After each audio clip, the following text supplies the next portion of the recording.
स्वामी अब हमें और प्रतीक्षा मत करवाइए, ना दीजिए ना हमें वो गजरा।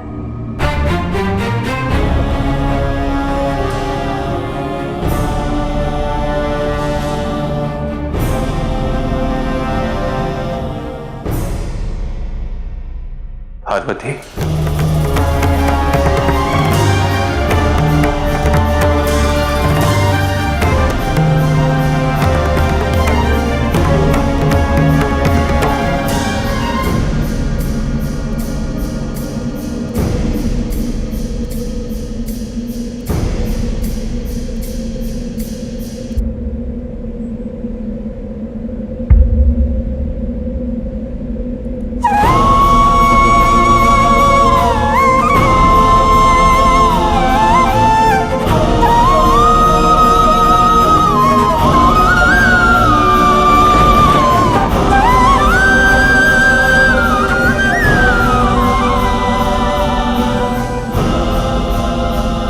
गजरा था पार्वती, किंतु यहां आते समय मुझे ज्ञात हुआ कि आपने क्या कर दिया स्वामी? हमने आपसे कहा था यदि आप गजरा लाने में असमर्थ रहे तो हम सदैव के लिए आपकी सभी स्मृतियों को अपने मन से मिटा देंगे।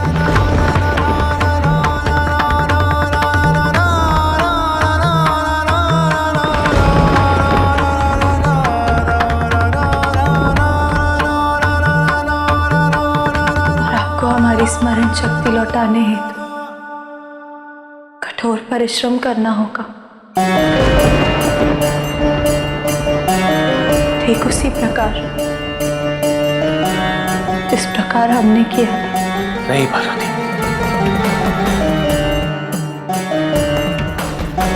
मैंने स्वयं गजरा बनाया, प्रत्येक ऋतु के पुष्प चुन के, किंतु यहां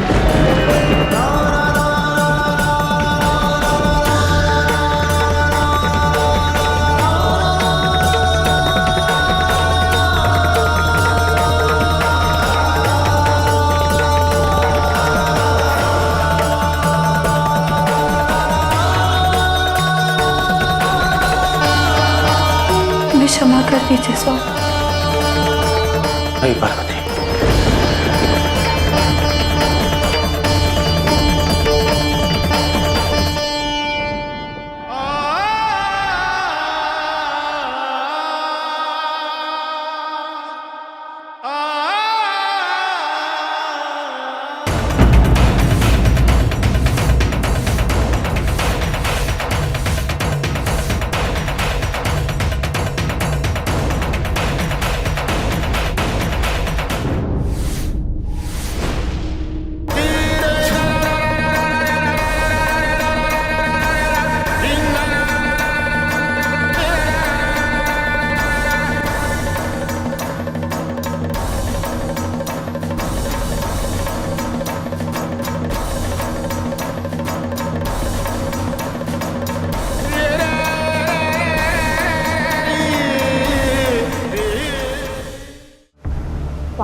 महादेव को भूलते ही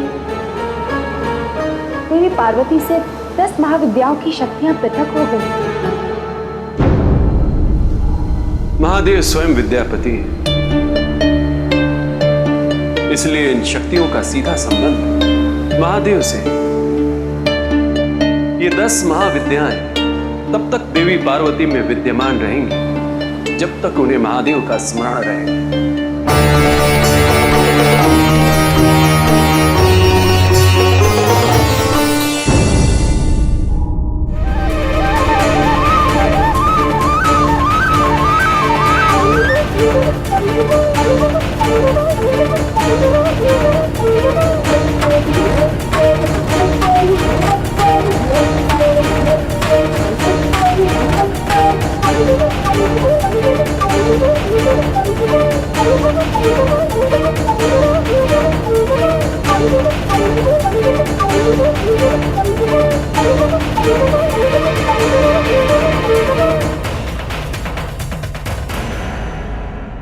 यदि हमारी अन्य पुत्रियां नदियों में परिवर्तित ना होकर पार्वती की भांति सुखी वैवाहिक जीवन व्यतीत कर रही होती तो कितना अच्छा होता। जब भी उनके अविवाहित और कुंवारी होने का विचार आता है तो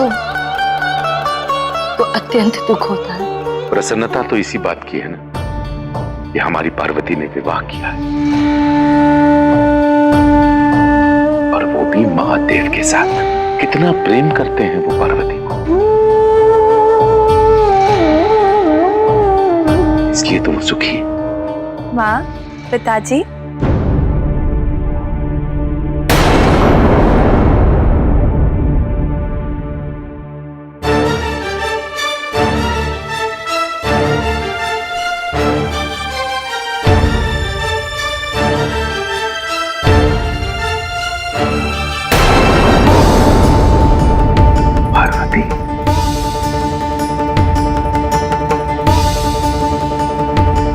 पुत्री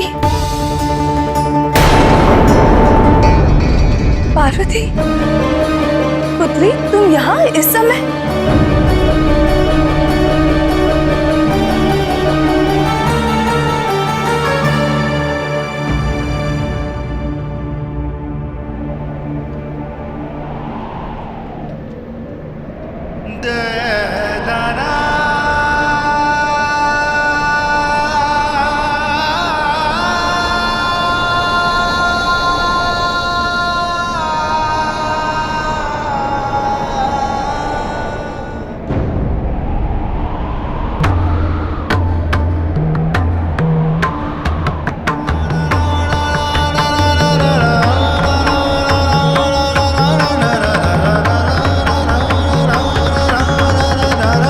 सहसा ये आंधी कैसे आ गई?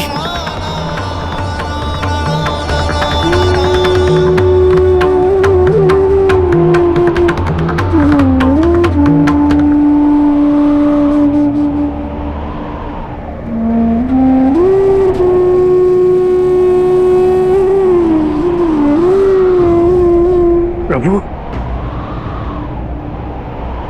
प्रभु आप आ गए। पिताजी,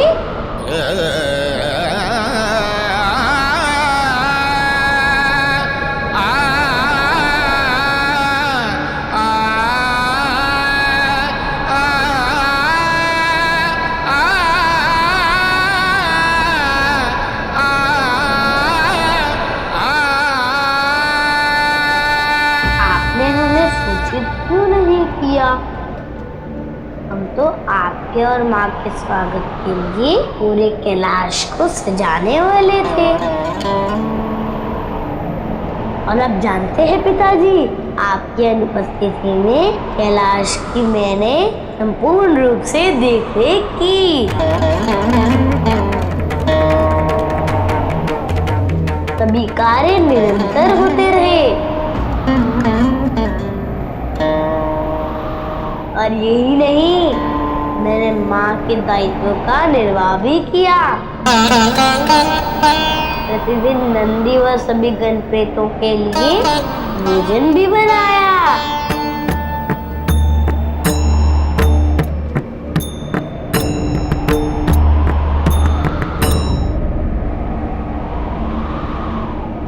माँ कहाँ है?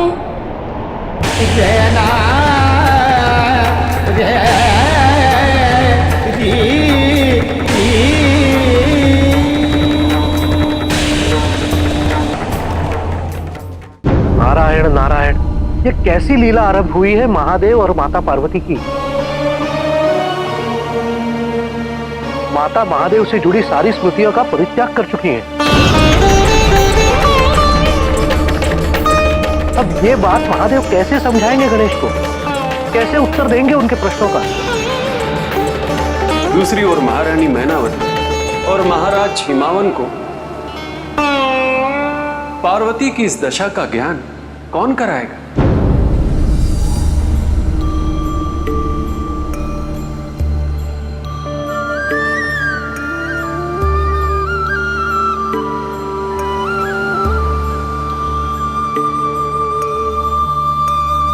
जैसी आज्ञा प्रभु।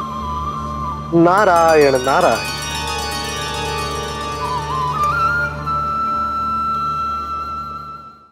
और पिताजी इतने व्याकुल क्यों हो रहे हैं? तुम्हारा ये रूप, तुम्हारे ये वस्त्र। माँ, कदाचित आप दोनों को पता नहीं चला होगा, किंतु बाहर आंधी आई थी, उसी के कारण हमारा रूप ऐसा हो गया है। आंटी, ये तुम क्या कह रही हो? और अकेली आई हो? अकेले?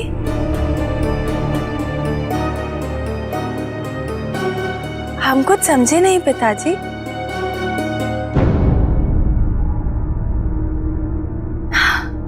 कदाचित आप जया विजया की बात कर रहे होंगे। हमने स्वयं उन दोनों को सुबह से नहीं देखा, हम तो अकेले उद्यान गए थे।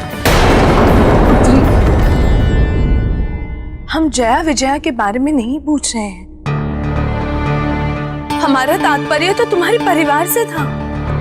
परिवार?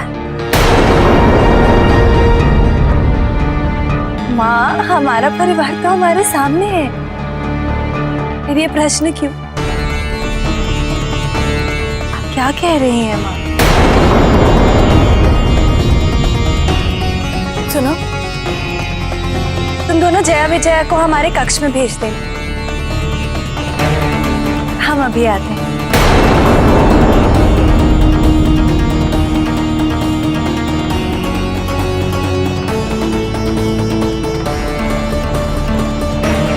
बलवती, हमारी पार्वती कहीं महादेव से रुष्ट होकर तो नहीं आ गई? इसलिए उनके संदर्भ में कोई बात नहीं की। महादेव से रुष्ट तो हो सकती है, किंतु सुहागन का श्रृंगार ना करना ये उचित नहीं है। हम अभी जाकर उससे बात करते हैं। रुकिए देवी,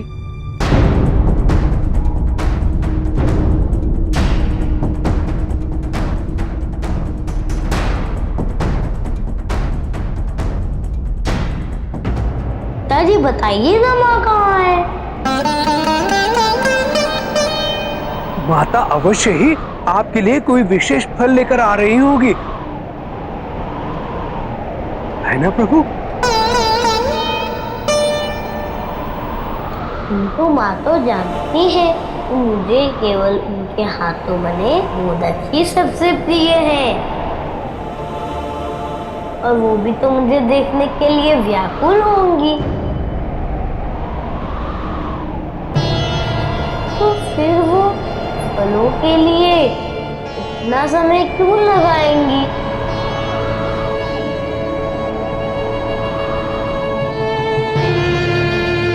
बताइए ना पिताजी, माँ कहाँ गई?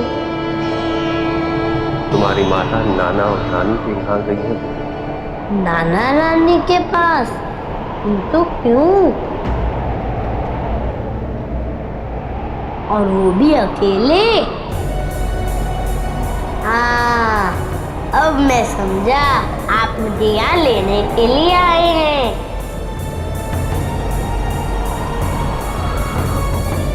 अर्थात अब मैं और आप भी नाना नानी के घर जाएंगे। मैं अभी तैयार होकर आता हूँ। गणेश,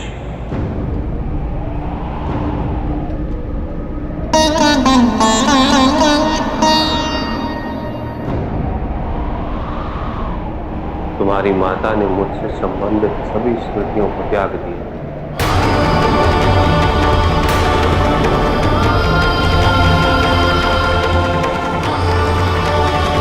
वो हम सबको भूल चुके हैं।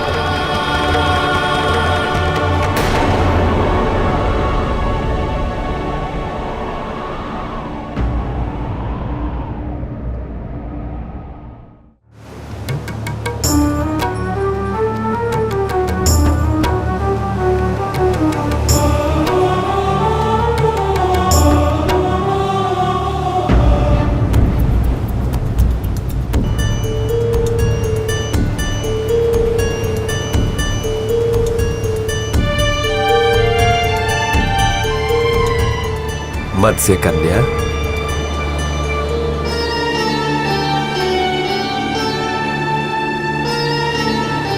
प्रणाम समुद्र देव। तुम्हारे माथे पे फैला ये तेज इस बात का सूचक है कि तुम्हें इस बार मातृत्व की पूर्ण अनुभूति होगी, अवश्य होगी।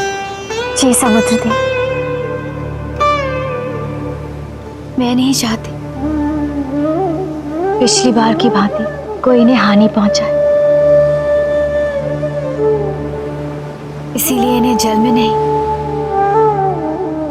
यहां संभाल कर रखा है। संसार का सबसे बड़ा सुख, सबसे बड़ा सौभाग्य होता है अपनी संतान को जन्म देना, उसे संसार में आते हुए देखना। सब अच्छा ही होगा। मेरी शुभकामनाएं तुम्हारे साथ हैं।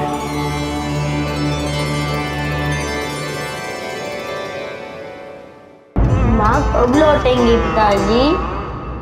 उन्हें समय लगेगा पुत्र। समय लगेगा? कितना समय लगेगा पिताजी?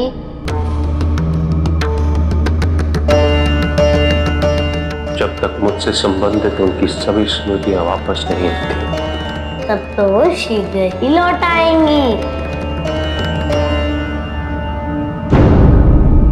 आपने मेरा शीश लगाकर मुझे पुनर्जीवित किया। आपके लिए असंभव क्या है पिताजी? माता जो भी भूली है उन्हें स्मरण करा दीजिए। ये संभव नहीं है पुत्र।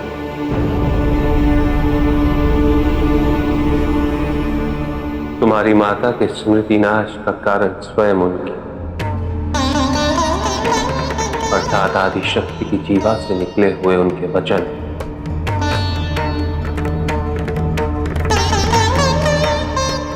मैं अपनी शक्तियों का उपयोग कर उनके वचन की अवहेलना नहीं कर सकता। तुम्हारी माता ने स्वयं अपनी इच्छा से मेरे लिए अपने मन के द्वार बंद किए।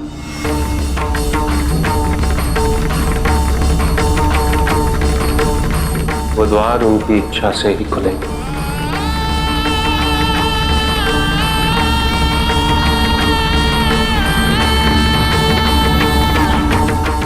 आज अपने ही कक्ष में ऐसा क्यों प्रतीत हो रहा है जैसे हम यहाँ रहते ही ना हो। इतना अधूरा अधूरा सा क्यों लग रहा है हमें। दासी। जी माता। माता? हम माता नहीं, हम राजकुमारी हैं। हमें राजकुमारी कहकर बुलाओ। जाओ जाकर हमारे लिए स्वच्छ वस्त्र लेकर आओ। ये आप क्या कह रहे हैं? ना उन्हें कैलाश का स्मरण है, ना महादेव का, ना अपने विवाह का, ना अपनी संतान का। इस समय वो पुनः अपने अतीत में चली गई। वो अतीत तो महादेव से अनभिज्ञ है। इसमें किसी का भी हस्तक्षेप या मध्यस्थता उचित नहीं है, क्योंकि इससे महादेव के लिए कठिनाइयां और भी बढ़ जाएंगी। जब तक वो यहाँ हैं, तब तक सब कुछ वैसे ही रहना चाहिए जैसे उनके विवाह से पूर्व हुआ करता था। वही वातावरण, वही सब कुछ। सबको यह स्पष्ट किया जाए कि महादेव, उनका परिवार तथा कैलाश के संबंध में उनसे कोई भी बात न की जाए, कोई भी प्रश्न न पूछा जाए, क्योंकि ऐसे प्रश्न माता को और भी व्याकुल कर देंगे। विशेषतः जब वो उन प्रश्नों के उत्तर ढूंढना चाहेंगी और वो उत्तर उन्हें प्राप्त नहीं होंगे। ये कैसी परीक्षा ले रही है हमारी पुत्री? मत भूलिए देवी कि यदि आदिशक्ति ने ऐसा किया है तो इसमें उनका कोई बड़ा उद्देश्य निहित होगा।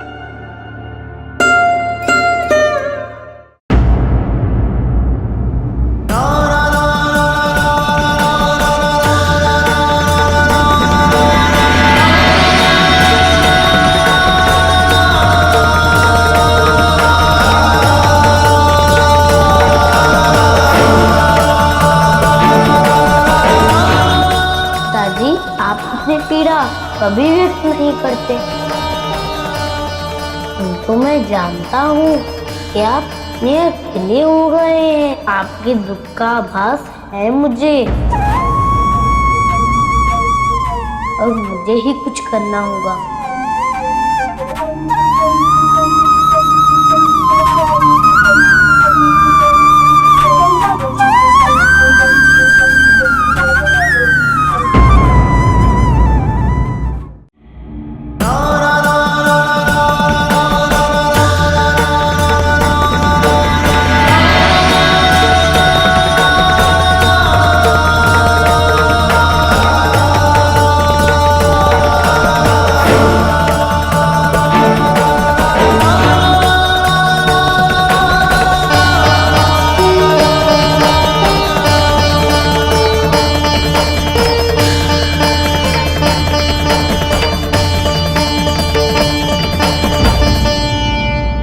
पिताजी, भोजन का समय हो गया है। मैंने बनाया है।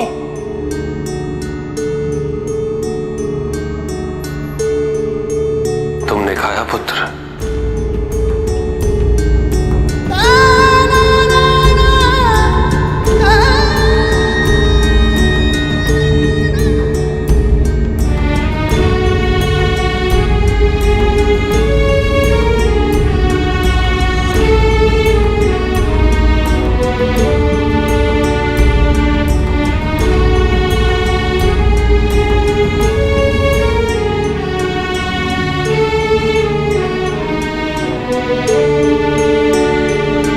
यदि आप मेरी एक बात मानेंगे तो ही खाऊंगा।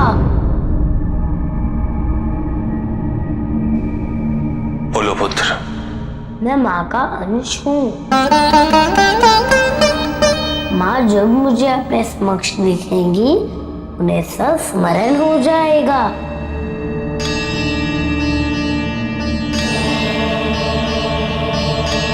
मुझे एक प्रयत्न करने दीजिए। मैं माँ को शीघ्र ही ले आऊंगा।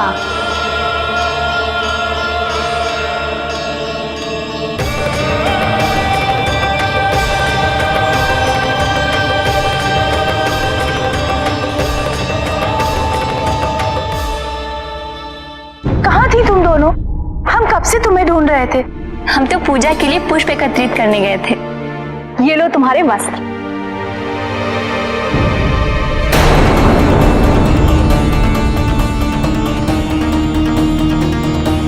जया, विजया, ये क्या है? हम सुहागन के वस्त्र कैसे पहन सकते हैं? आज क्या हो गया है सबको? सब अपना सुध-बुध खोए हुए हैं। हमें हमारे वस्त्र चाहिए।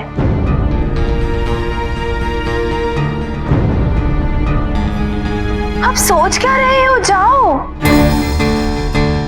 तुम दोनों कैसी अटखेलियां कर रही हो? ठीक तो कह रही है पार्वती। उसका विवाह कहाँ हुआ है जो ऐसे वस्त्र पहनेगी? लो पुत्री, हम तुम्हारे वस्त्र ले आए। माँ, आज सब इतने रहस्यपूर्ण ढंग से हमें क्यों देख रहे हैं?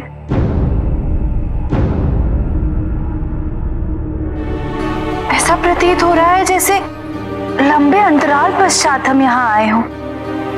ऐसा भी क्या परिवर्तन आया है हमें? नहीं पुत्री, तुम्हें भ्रम हो रहा है। जाओ, तुम निश्चिंत होकर ये वस्त्र धारण करो। जाओ।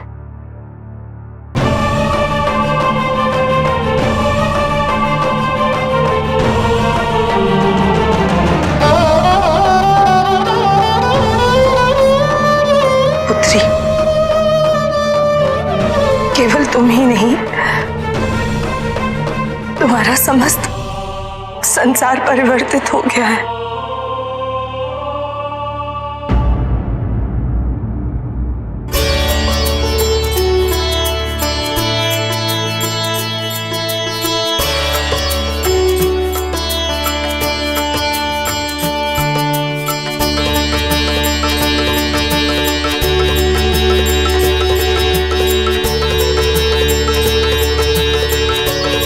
कैसा लग रहा हूँ मैं?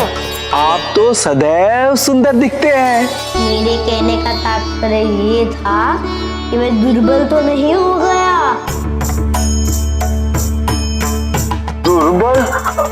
दुर्बल हो तो गए हैं आप। यदि माँ मुझे ऐसे देखेंगी तो वो चिंतित हो जाएंगी कि मैंने उनके अनुपस्थिति में अपना ध्यान क्यों नहीं रखा। यात्रा पे जाने से पूर्व मिष्ठान का सेवन करना अच्छा होता है गणेश, और इसे ग्रहण करने से आपकी दुर्बलता भी दूर हो जाएगी। पेट भर के खाइए। आप माता को लाने जा रहे हैं। हम सबकी शुभकामनाएं आपके साथ हैं।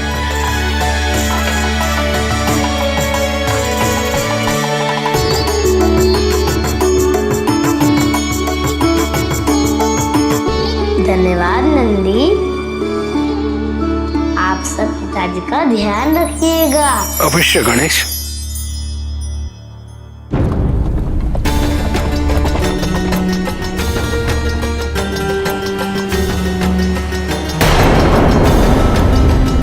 देवगन रुक जाइए,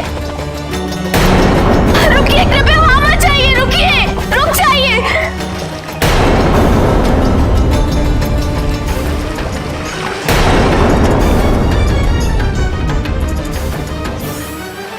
रुक जाइए, रुकिए, रुक जाइए देवगन।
पिताजी,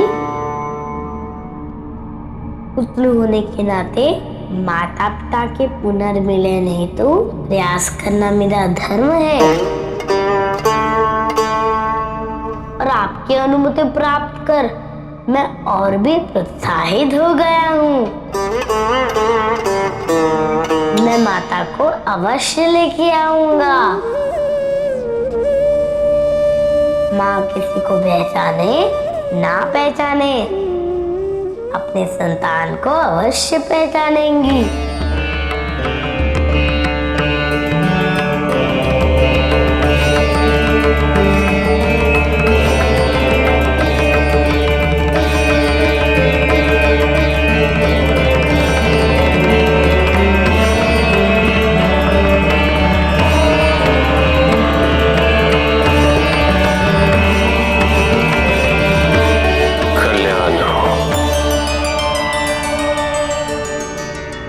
आप निश्चिंत रहिए पिताजी,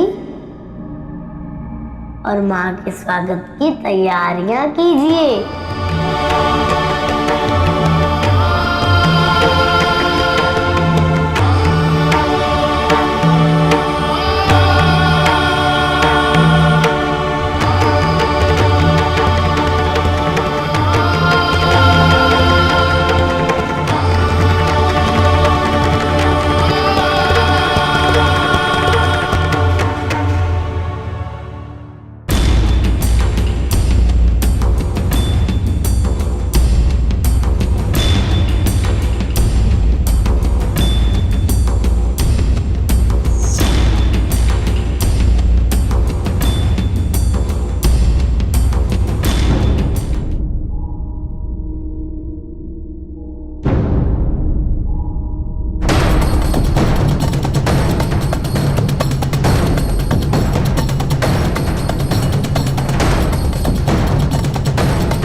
कहते हैं दर्पण कभी झूठ नहीं बोलता। फिर आज इस दर्पण में जो प्रतिबिंब दिख रहा है वो इतना अपरिचित सा क्यों लग रहा है?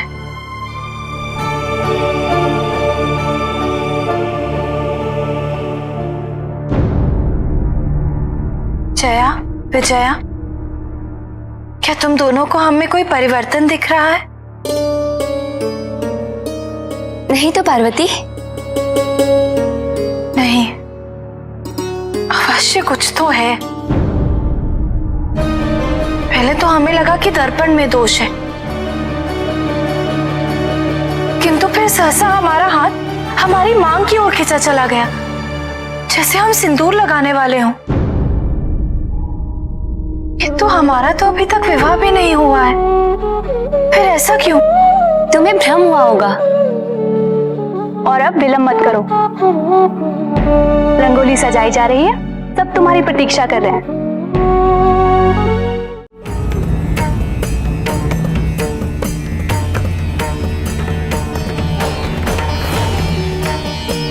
आप विद्यापति हैं। देवी पार्वती ने आपको भुला दी, आपसे संबंधित सभी स्मृतियों का त्याग कर दिया। तो फिर हम 10 महाविद्याएं उनमें विद्यमान कैसे रह सकती थीं? इसीलिए हमें उनके शरीर से निकलना पड़ा। हम इसके लिए क्षमा चाहते हैं, किंतु कोई विकल्प ही नहीं था। मैं जानता हूं भुवनेश्वर, किंतु सत्य तो यही है कि तुम 10 महाविद्याओं से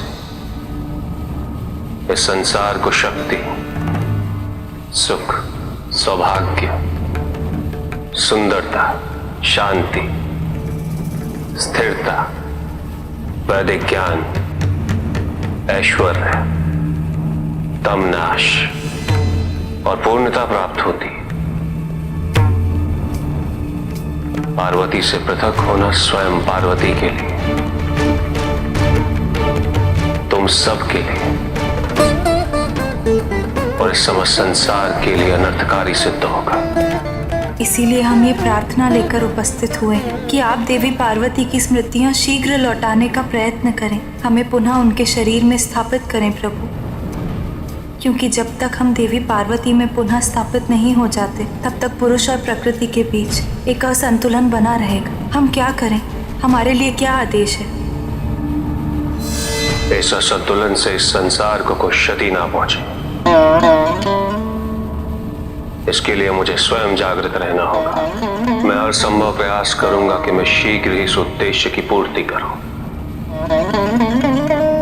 तब तक तुम कैलाश शून्य मंडल में मेरे उचित आह्वान की प्रतीक्षा करो।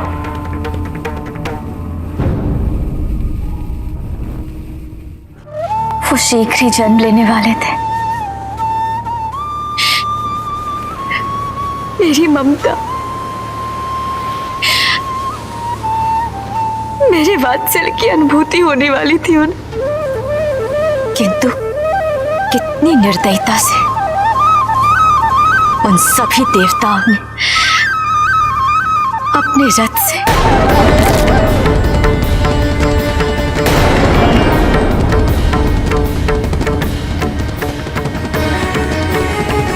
न्याय चाहिए मुझे। सुना आप सबने? मुझे न्याय चाहिए।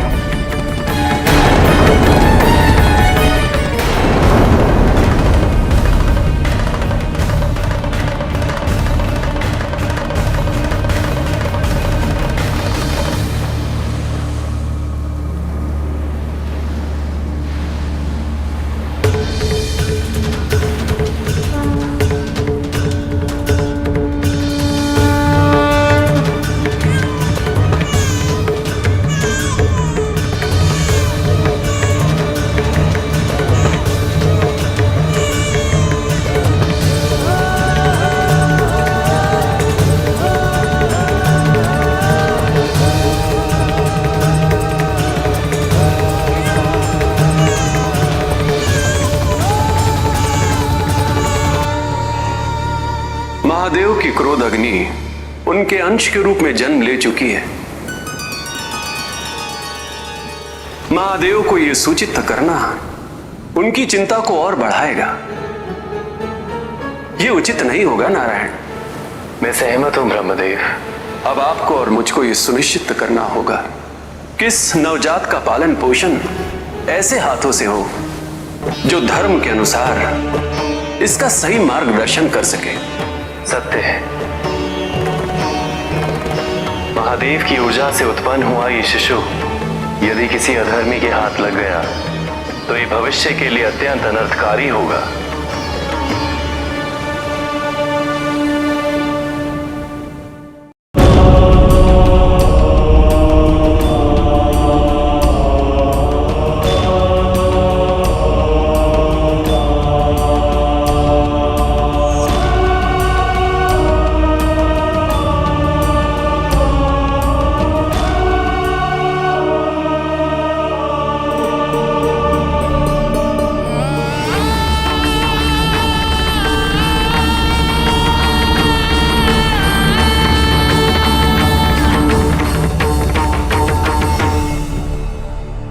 महाराज देख रहे हैं, पार्वती ने आकृति में शिव शक्ति की नृत्य मुद्रा बनाई है।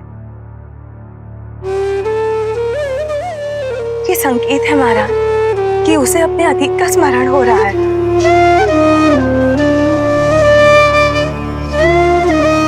देखिए ना रानी माँ, पार्वती उस आकृति पर कैसे ध्यान केंद्रित कर रही है।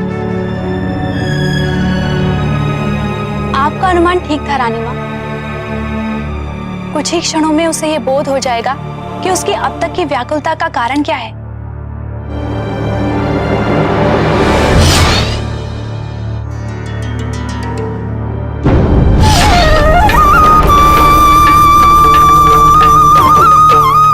ये हमने क्या बना दिया? ये कैसी आकृति है? नहीं, हमें ये अच्छी नहीं लग रही।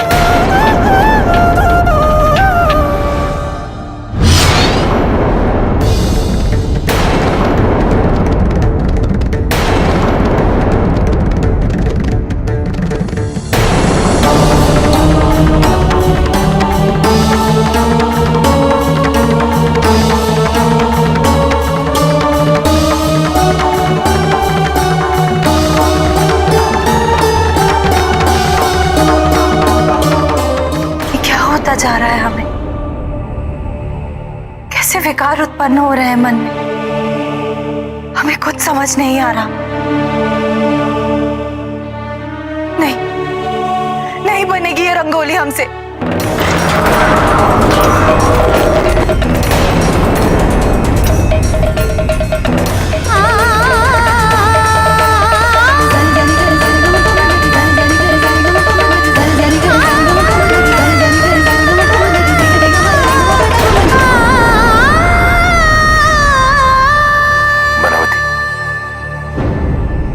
हमें नारायण का आह्वान करना होगा।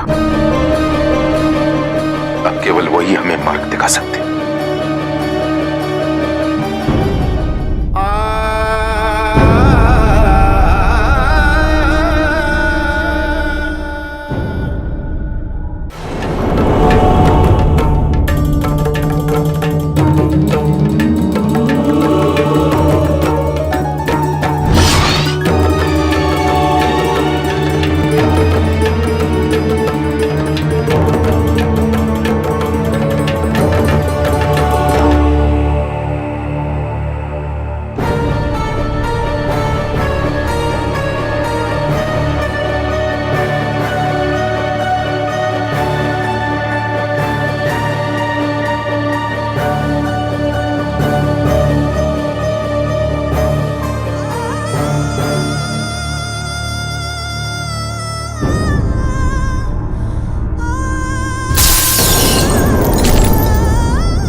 व्याकुल केवल तुम ही नहीं पार्वती,